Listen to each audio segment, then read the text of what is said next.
For the last 50 years, the Queen's marriage to Prince Philip has been like a golden thread woven into the fabric of her life as Princess Elizabeth and as Queen Elizabeth II.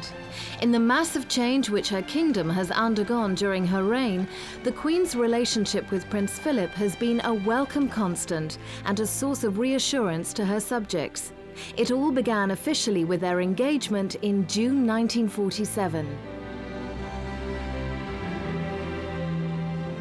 But they had already been in love for several years. One of the world's most glamorous couples at the time, theirs truly was a romance of the century.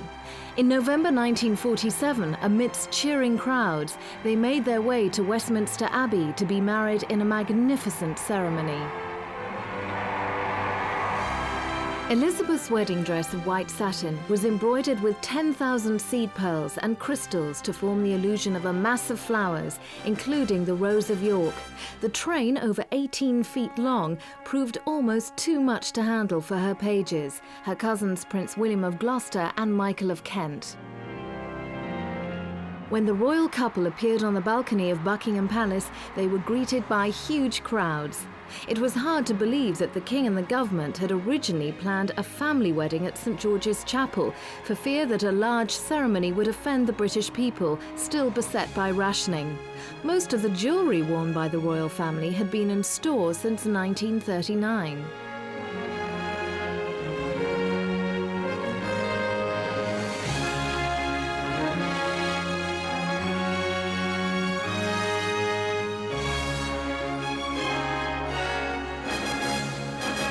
One of the most striking things about it was the first joyful royal event there had been since the war.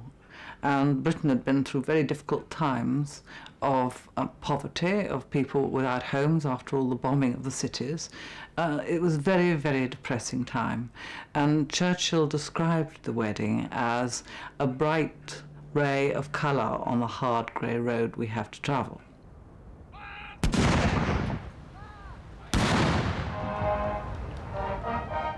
Many of the landmarks of the Queen's life with Prince Philip, including Philip's 70th birthday, have by necessity been official public occasions. Consequently, to many of her subjects, the Queen's relationship with her husband has sometimes seemed essentially formal. Even their departure for their honeymoon had to be supervised by countless officials. But as they left by train for Broadlands, the country seat of Philip's uncle Lord Mountbatten, it was quite clear that the future Queen was looking forward to spending some time alone with her bridegroom. It had been a long wait for both of them. The Queen was 13 when she first saw Prince Philip, who was then a young naval cadet at Dartmouth and very good looking. You know, every sort of schoolgirl's idea of a dashing hero, blonde, lithe, very sort of athletic. They then met some years later, and of course was so different then. A courtship was conducted perhaps at a distance, but the Queen had met the man she loved, and I would think has never stopped loving. Perhaps their happiest time was between their marriage and her accession to the throne. Prince Philip rejoined the Navy and was stationed in Malta. Here, for much of the time, the princess had the freedom to enjoy the life of a naval officer's wife. For Princess Elizabeth, it was like flying out of a cage.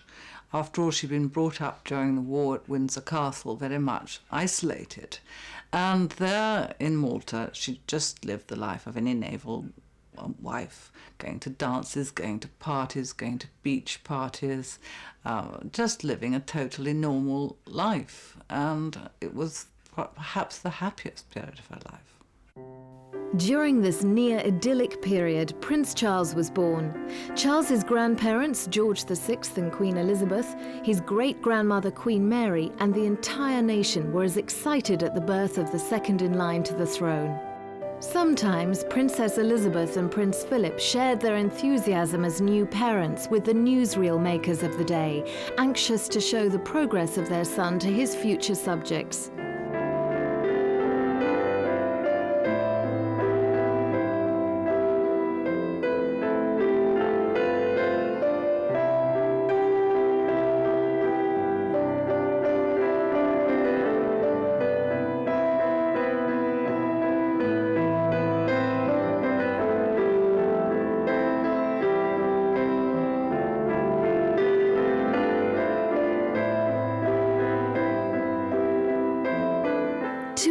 later, Princess Anne was born. As parents, Princess Elizabeth and Prince Philip were delighted with the birth of their daughter. So was the entire royal family. But as the future queen and consort, they were equally delighted that with the birth of their second child, they had already secured the succession of the monarchy. Sadly, as the king's health deteriorated, Princess Elizabeth and her husband had to perform more and more of his official duties. She was on a state visit, going to visit Australia and New Zealand, when she stopped off in Kenya, and it was there that she heard that her father died. A black cloud of grief descended on the entire nation when it learnt of the loss of its king. At his death, no one was more devastated than the new queen, her mother, now the Queen Mother, and her sister, Princess Margaret. But while the old king was being mourned, the new queen's reign had begun. This was celebrated the following June by the coronation. Public support for the occasion ran so high that the Queen and Prince Philip insisted that their route to Westminster Abbey from Buckingham Palace be extended to accommodate the number of children that they expected to watch their progress. The husband of a queen regnant has no set role in a coronation. Unlike a queen consort, he is not crowned. But it was arranged that following the homage, the Queen and her husband knelt side by side for the blessing and together took Holy Communion. Her appearance on the balcony after her coronation was greeted with tumultuous applause. The Queen was only 27, a young wife and a mother of 2 young children. During the ceremony, his grandmother and aunt had real difficulty in restraining Prince Charles's bouts of overexcitement, punctuated by extreme boredom, which he expressed by sinking his head in his hand. But he had inherited some of his grandmother's way with an appreciative gallery, and he instinctively knew how to win their affection. People were optimistic in the way that they thought, this is going to be a new Britain with a young queen.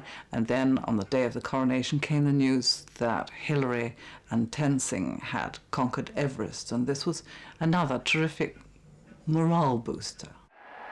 Queen Elizabeth was only 27 when she acceded to the throne. Having Prince Philip, some 5 years her senior, at her side was to prove a great source of strength and comfort to her.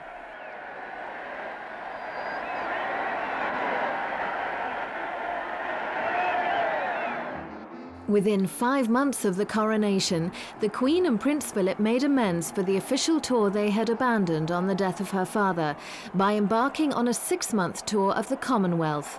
In all, they travelled some 43,000 miles. Travelling abroad, they seemed to go from one official engagement to another with hardly a pause in between.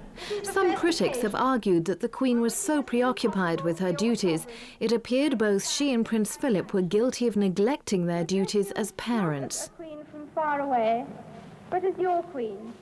And as a part I shall get to know you well and learn something of your achievements and your problems. Well, I think basically we have to remember that Prince Charles and Princess Anne were born before she came to the throne, when she was still just the heir to the throne, and so she had more time, she had a more private life.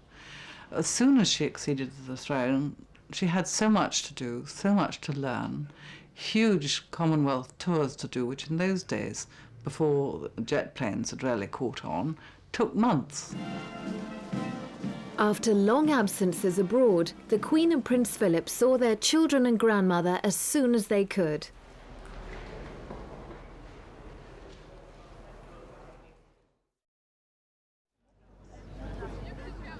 Occasionally, Prince Charles and Princess Anne would be flown out to meet their parents on their way home, and sometimes enjoy the company of some exotic playmates there.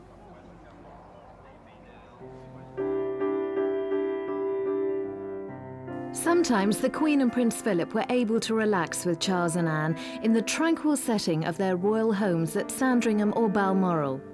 At Balmoral especially, the royal family were in some ways part of the local community, which had known the Queen since she was a little girl. Consequently, the Queen and Prince Philip could happily take their children to local events, and therefore, to a great extent, enjoy the outing just like any other family. No doubt the Queen would have welcomed many more occasions like these.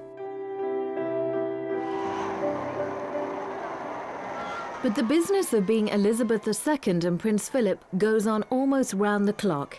Between the trooping of the colour in the 1950s to the state visit of the Emir of Kuwait 40 years later, she has barely had a break from her official duties. She must have accompanied state visitors on this route to Buckingham Palace more than 100 times.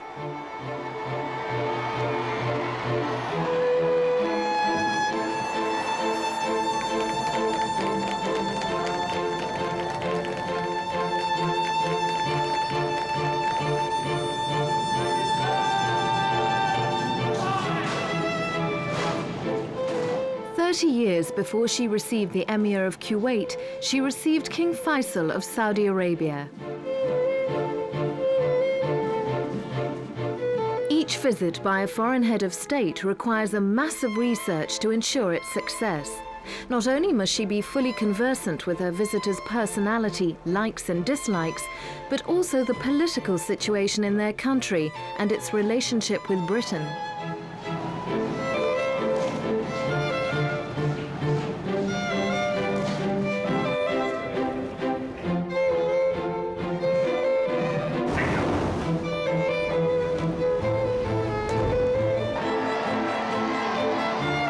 One of the climaxes of the Queen's reign was the Silver Jubilee of 1977. 1 million people packed the Mall to cheer the Queen and Prince Philip as they rode in the Golden State Coach from Buckingham Palace to St Paul's Cathedral for a service of thanksgiving.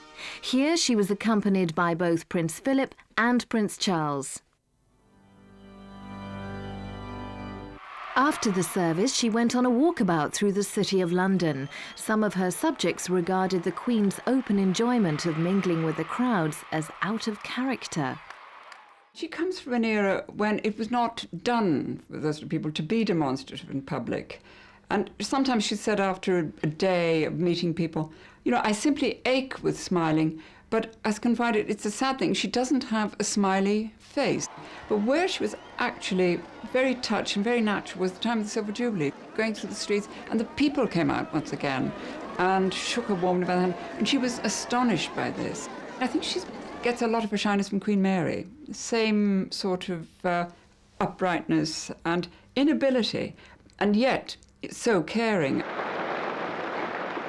The Queen gratefully acknowledged the part Prince Philip had played in her reign. We, and by that I mean both of us, are most grateful.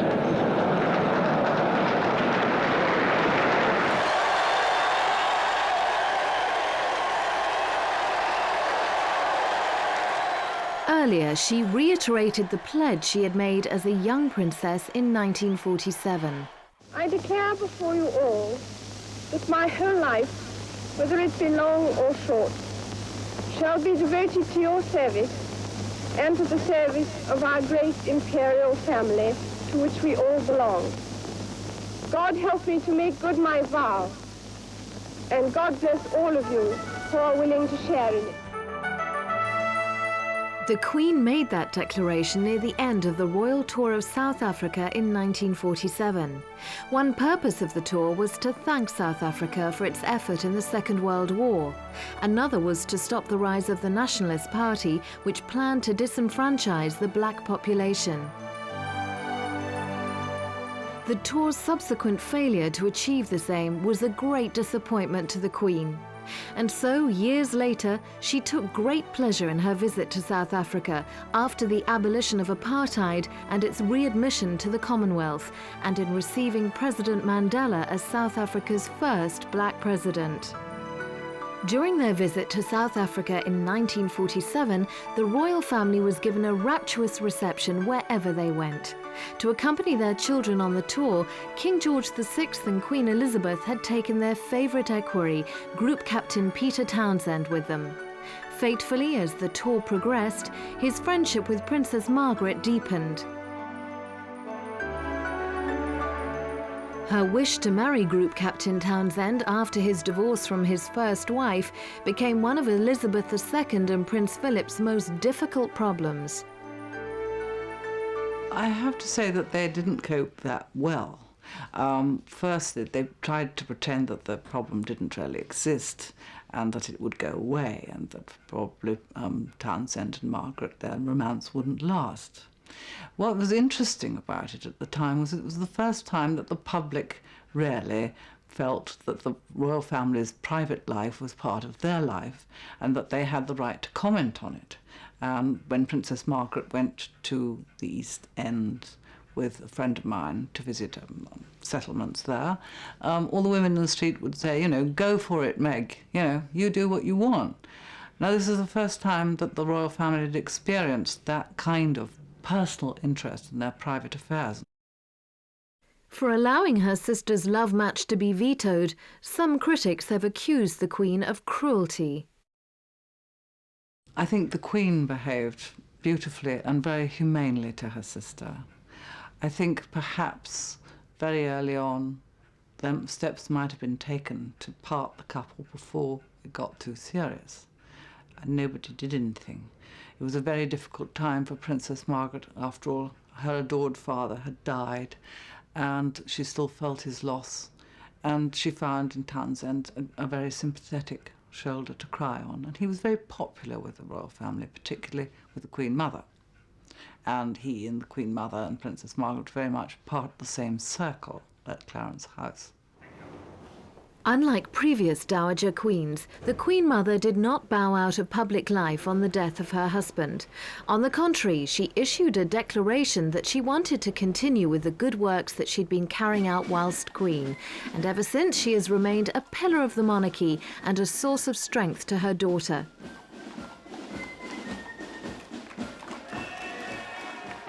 An impressive trio in public, even Prince Philip is said to be wary of the strong bond that exists between the Queen Mother and Princess Margaret. Those three are so close, and they talk to each other every single day.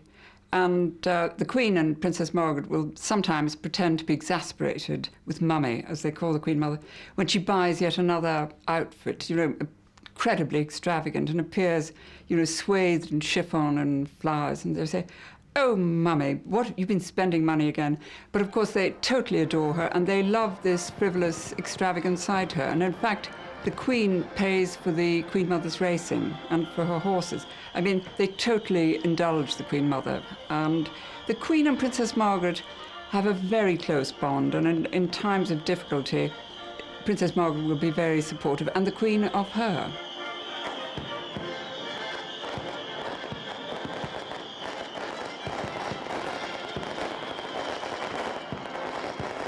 When she was a child, she was taught to keep the wrapping paper from her presents and the ribbon, and it all had to be flattened out and put away, and the ribbons rolled up. And I think these are habits that stick with you. You will still find the Queen in Buckingham Palace, perhaps with a small electric fire. I think it may run to 3 bars, but and very often she'll put on 2. But she likes to be thrifty. And this is very sort of aristocratic in a way. But as I say, it's curious because the Queen Mother is not thrifty at all. And if you eat at Clarence House, the food is lavish, and whipped cream and wonderful salmon, wonderful beef, wonderful wine. With the Queen, it's perhaps a little different.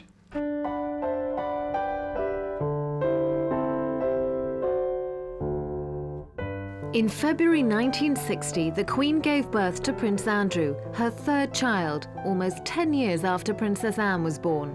The Queen had been thrilled to find herself pregnant again and described the future Duke of York as a welcome surprise. She and Prince Philip completed their family with the birth of Prince Edward 4 years later. Some commentators have claimed that the Queen and Prince Philip had an easier time with their 2 younger children. As growing children, both Andrew and Edward seemed more at ease than their elder brother. Perhaps this was because their parents took a more direct approach in their upbringing. So why did they leave a gap of nearly 10 years between their 2nd and 3rd child? She was just too busy. I think the Duke of Edinburgh thought that 2 children were probably enough. They had, after all, a boy and a girl. That was enough to ensure the succession.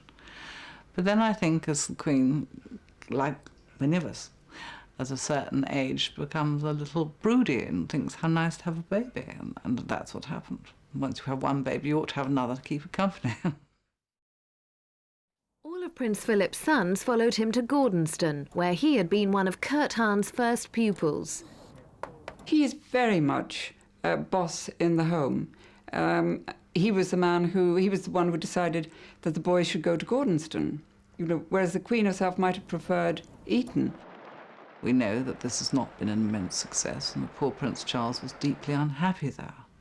But I think the Queen felt particularly that in her marriage it should be a traditional marriage of her time, in which the husband called the shots and the women ran the house. And also I feel that she had to compensate, felt that she had to compensate for the fact that she was, in essence, the boss, and this dominant male, macho man, that the Duke of Edinburgh had to take second place in public anyway. Throughout his marriage, Prince Philip has pursued many public interests of his own. The most famous of these has been the Duke of Edinburgh's award scheme, which he launched in 1956. Since then, over 2 million people have met personal challenges and enjoyed many forms of recreation which they would never have undertaken but for the scheme's existence. Where are the rest of them? Like his brothers, Prince Edward successfully participated in the scheme to his father's great delight and took the scheme over after his father retired.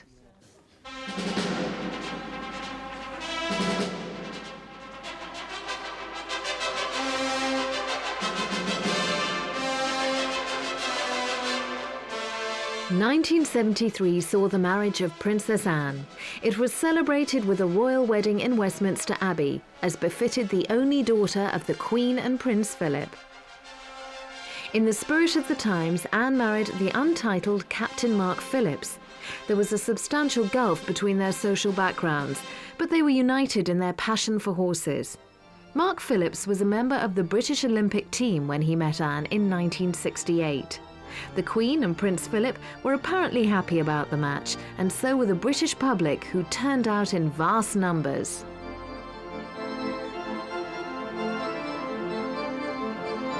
The Queen Mother once ironically observed that had Anne and Mark's details been fed into a dating agency computer, it would have certainly made them a perfect match.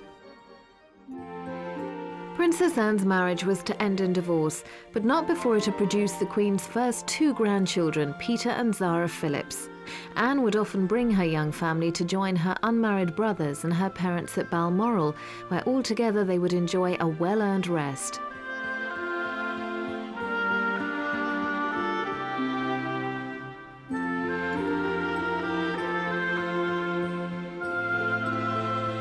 Amidst the tranquility of the countryside, it's hard to imagine the Queen and Prince Philip having their differences. But when the Queen is cross, how does she show it?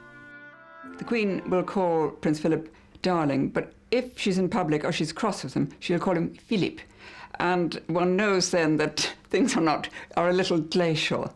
And the Queen is not the sort of person to lose her temper.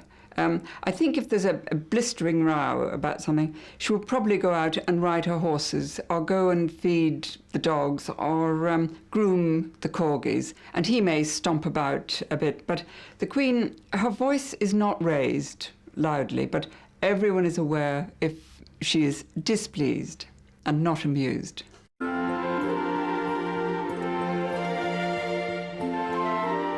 It was at Balmoral, whilst on holiday with the royal family more than 50 years ago, that Prince Philip unofficially asked the Queen to marry him, and she unofficially agreed to it. Since then, it's been the scene of countless private celebrations, often with just the royal corgis for company. The Queen, an excellent horsewoman, has always had a passion for racing and has been a significant owner since she inherited a string of horses on the death of her father. An early victory was in the year of her accession at glorious Goodwood. It was announced during the meeting that the Queen had leased the colt Gay Time from the National Stud. So it was a fitting climax when, on the last day of the meeting, Gordon Richards, riding for the first time in the Queen's colours, rode Gay Time to victory in the Gordon Stakes.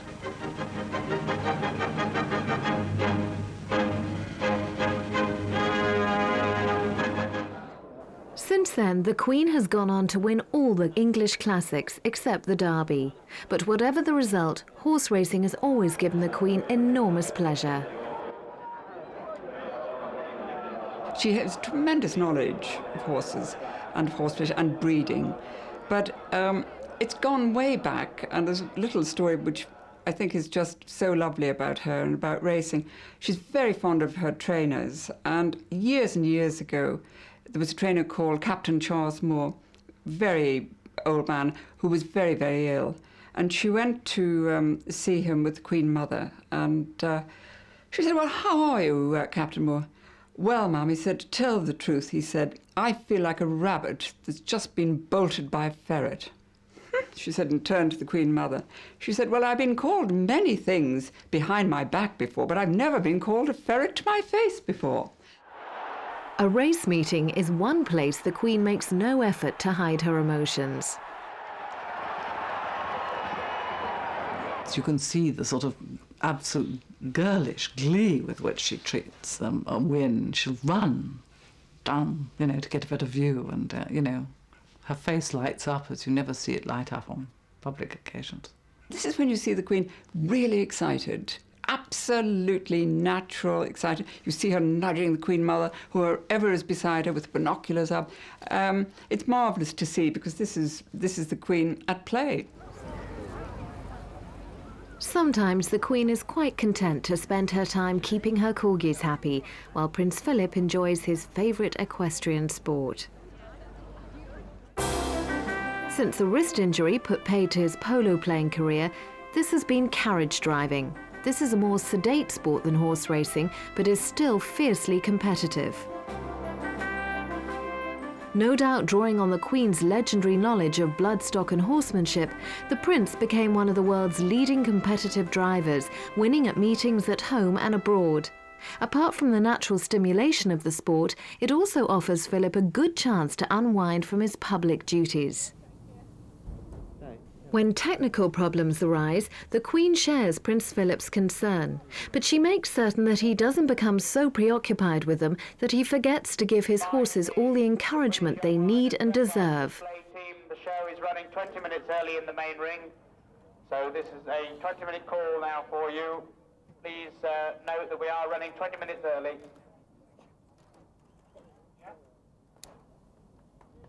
A favourite competition of Prince Philip's has been the Harrods International Driving Grand Prix, which is held on home territory for him, Windsor Great Park. Prince Philip is never averse to winning, but more important to him is the chance to compete and the challenge each course presents.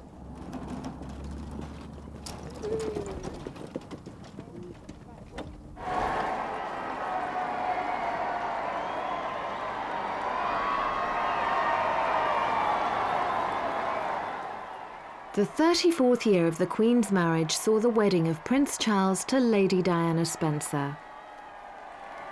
The tragic death of Diana, the Princess of Wales, makes it impossible to recall this event without extreme sadness. But no account of the Queen's marriage could be complete without the marriage of her eldest son and heir apparent. Overshadowed though it is now by subsequent events, Charles and Diana's wedding was one of the most magnificent royal occasions of the century.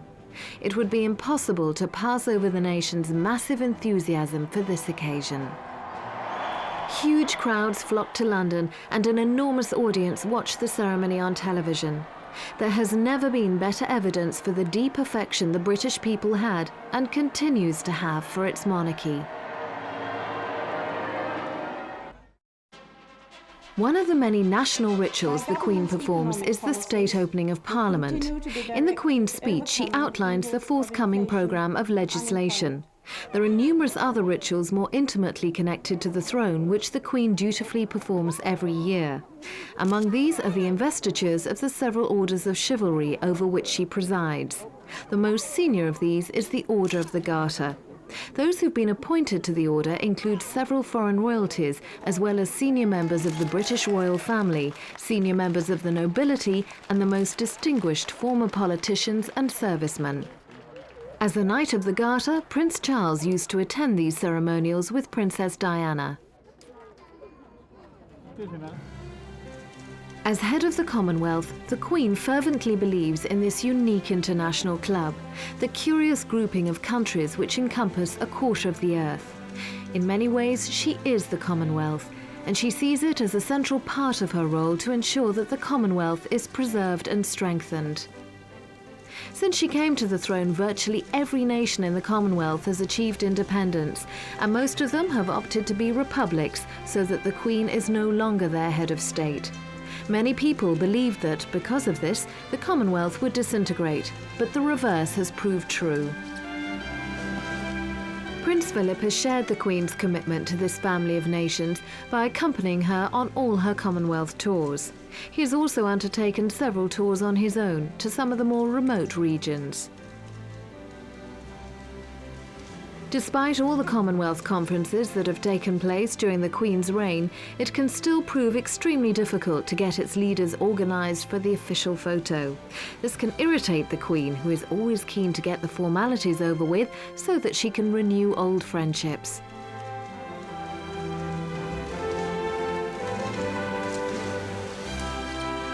You only have to go to a Commonwealth Day reception to see the tremendous joy there is on her face and in the face of the people around her. The Commonwealth love her. They think that she's the person who cares about them, that the government of the day in Britain usually doesn't. And also she's been around so long that she's such friends with all these leaders. She knows their problems, she knows their families, she knows intimate details about them. I mean, whether their brothers just died or something. So they really feel that she genuinely cares, and she does.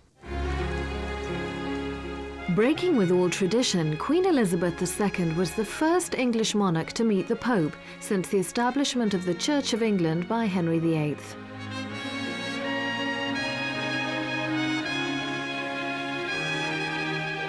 Although the Queen is an hereditary monarch, she is often seen as the guardian of democracy. This was one reason why she was invited to visit the United States to celebrate the bicentenary of American independence. There is a symbolism in the events of such a visit that defies analysis, but which has a way of reaching the hearts of people far and wide. When the Queen visited the Czech Republic, her presence was generally regarded as a sign that the new nation had been reintegrated into the mainstream of European culture and politics after years of isolation under Soviet domination. President Havel saw his meeting with the Queen as an endorsement of its democratic constitution. In order to cement Britain's friendship with the new democratic state of Russia, the Queen and Prince Philip paid a state visit there. They were received by the Russian president in the magnificent setting of St. George's Hall in the heart of the Kremlin. Later, they travelled to Leningrad. Here they made a spectacular boat trip across the river from the Winter Palace to the Chapel of St. Peter and St. Paul, where the Russian Tsars are laid to rest.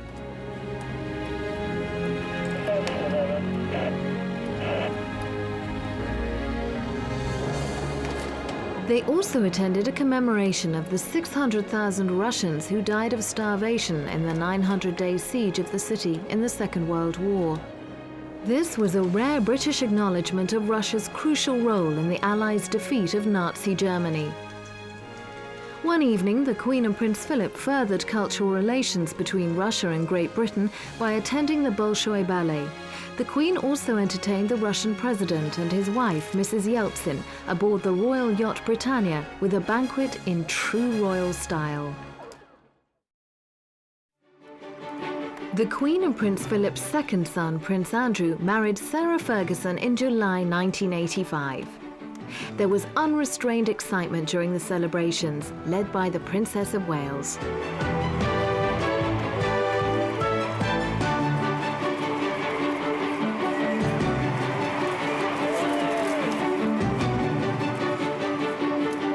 On that heady summer's day, it seemed that the new Duchess of York could only benefit the monarchy with her boisterous informality. It was unprecedented that the Queen stood amidst her subjects. Princess Diana carried the second in line to the throne amongst the throng to see his uncle and his new aunt head off for their honeymoon.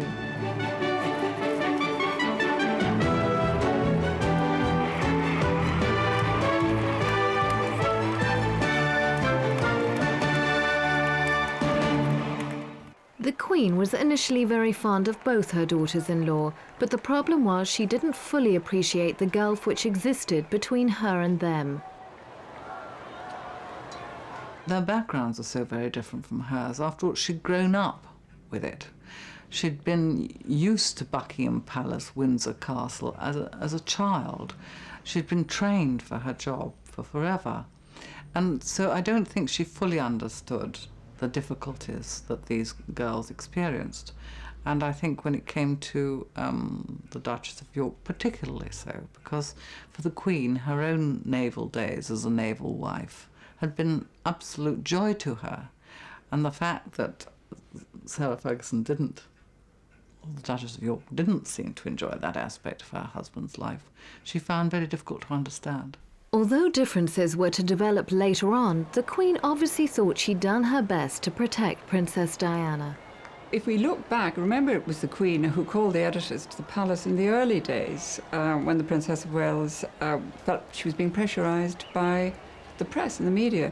And the Queen said, you know, my daughter-in-law's peace must be protected. And she, at that time, moved to protect the princess. Princess of Wales to her was like an adorable, skittish niece. I mean, she just knew Diana from childhood. And so she was indulgent, caring, and a little bit bewildered sometimes. I mean, in the early days, when the princess was married, and they were at Balmoral, and it was a stuffy occasion, the princess would jump up from the table and run round the table and sit on Prince Charles's lap and give him a kiss. I mean, something like that had never been seen before amongst the royal family. The Queen would just shake her head and give a little smile. Whatever her problems with her daughters-in-law, the Queen, like her mother, has always enjoyed a close relationship with her grandchildren. If they're going away for a long time, the Queen likes to stay with them until the last possible moment.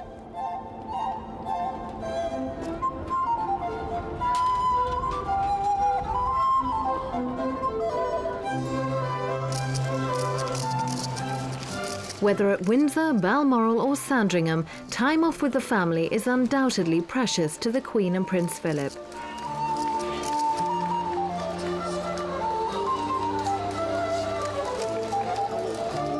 The more private royal surroundings offer their grandchildren the chance to relax and spend time with their cousins, and to keep up with each other's parents. Informal occasions are ideal opportunities for passing on ideas and enthusiasms.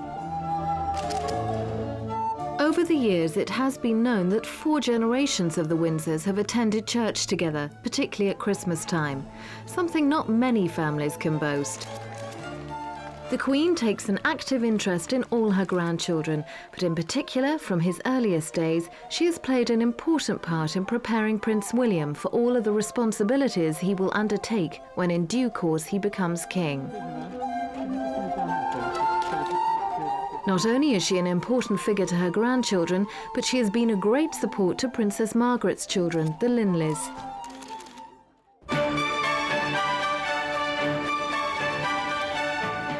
During the Queen's reign alone, Windsor Castle has been the setting for hundreds of state occasions. Lech Walesa, the shipyard worker who rose to become the Polish president, came to Windsor Castle to pay a state visit to the Queen in 1992. Because of Poland's recent emergence from the communist bloc, it attracted considerable public interest.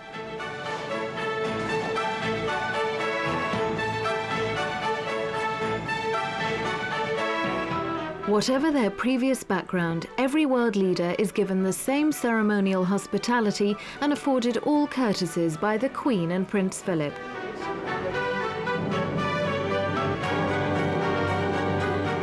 The statesman that he is, Mr. Walesa took great care not to break any royal conventions by sitting down before the Queen Mother.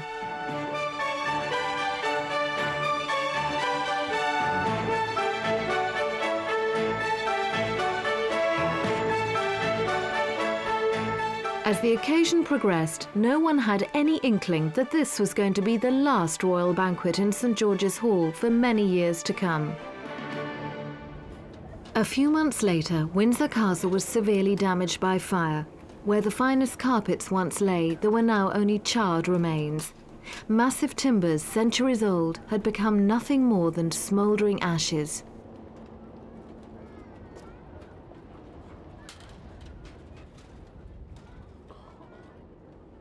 The Queen's grief at the fire and other events of that year were graphically alluded to in her speech at her traditional December banquet at the Guildhall.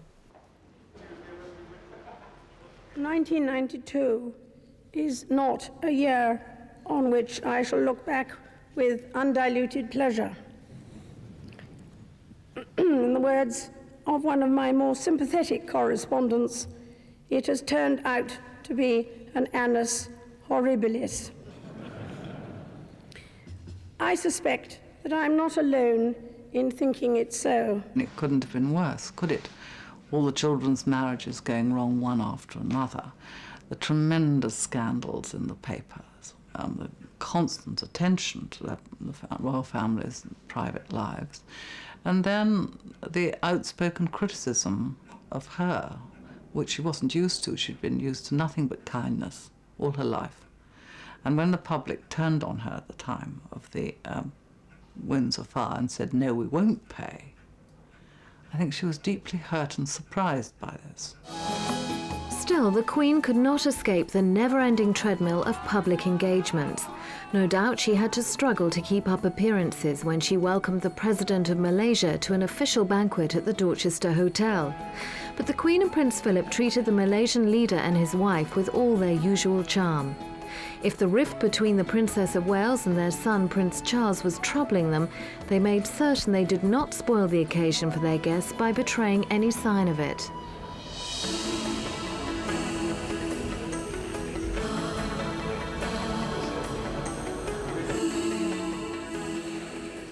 But there were one or two heads of state whom the Queen might have felt she knew so well that she could have unburdened her family's problems to them. These included President Mandela and other Commonwealth leaders whom she had met regularly at Commonwealth conferences over the years. A tremendous bond between herself and people like President Mandela. And I think she feels that she's seen these countries through lots of turbulence. She's seen in her own family, and that it's coming good in the end.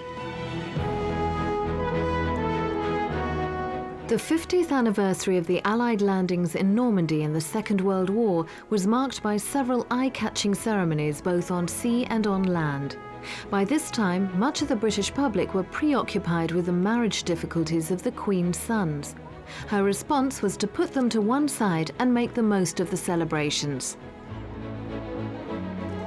The Queen, when she was Princess Elizabeth, had joined the ATS and learnt how to drive heavy vehicles and how to service heavy vehicles, and she's always been very proud of what she learnt then and regards herself as an extremely good driver as a result.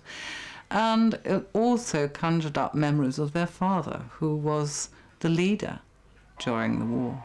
They all stood on the balcony, the family, being cheered by the crowds at the end of the war in Europe. So there must have been many memories of that day. And I think what was particularly nice for them was the huge crowd that gathered in the Mall. I can't remember how many there were, 50,000 or so. And the great feelings of emotion from that crowd, which is something that you can't choreograph, you can't organise. And one young man said, although he hadn't been born at the time the war ended, this is what the royal family is all about. No doubt amidst the splendour and excitement of the occasion, memories of the Queen's own wartime experiences came flooding back. But the problems of her sons and their wives could never have been far from her mind. I know that when these divorces came one after another, she did say to a close friend, well, what have we done wrong? But she said we, she didn't I. What have we done wrong? Where have we gone wrong? I think partly it's a question of circumstances. It is very difficult to be the Queen and a mother. I think every important executive woman finds this. And the Queen aspect adds even more difficulty. We were speaking earlier about the aura that the Queen has. I think that the Windsor temperament, which has been handed down from King George V and Queen Mary, has also been a factor. The stiff upper lip, the sweeping problems under the carpet, and the lack of communication. And this also comes from living in enormous houses like Buckingham Palace, where they live quite separate lives, each with their own suite and their own servants. And so it isn't that you have a jolly get-together in front of the television. It's a different life. Prince Philip may have sometimes seemed a forbidding, even distant figure whilst bringing up his own sons, but he clearly enjoys a sympathetic relationship with his grandsons. His closeness to Prince William has already become evident in the wake of Princess Diana's tragic death.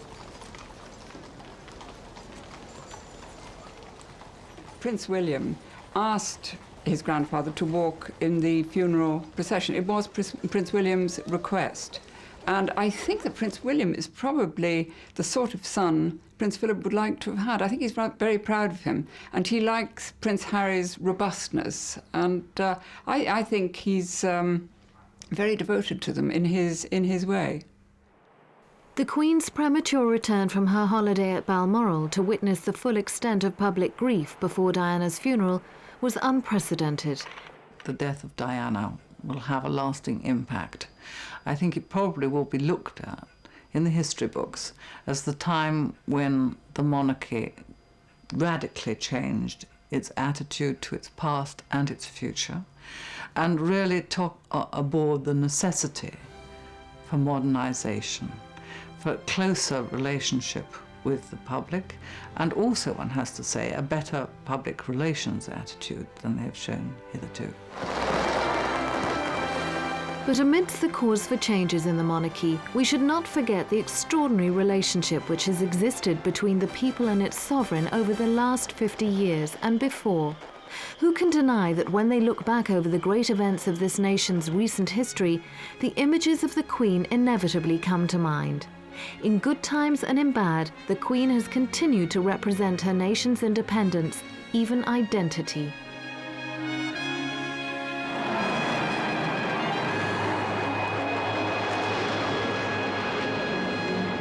Prince Philip once claimed that the monarchy exists not in the interests of the monarch, but in the interest of the people. This has certainly been true throughout the Queen's reign. For all its problems, her own family with its succeeding generations is the guarantee of the monarchy's continuity. Like most families, the Windsors have not been unscathed by the vast social changes that have occurred over the last half-century. But whatever challenge life has brought them, the Queen and Prince Philip have faced them together.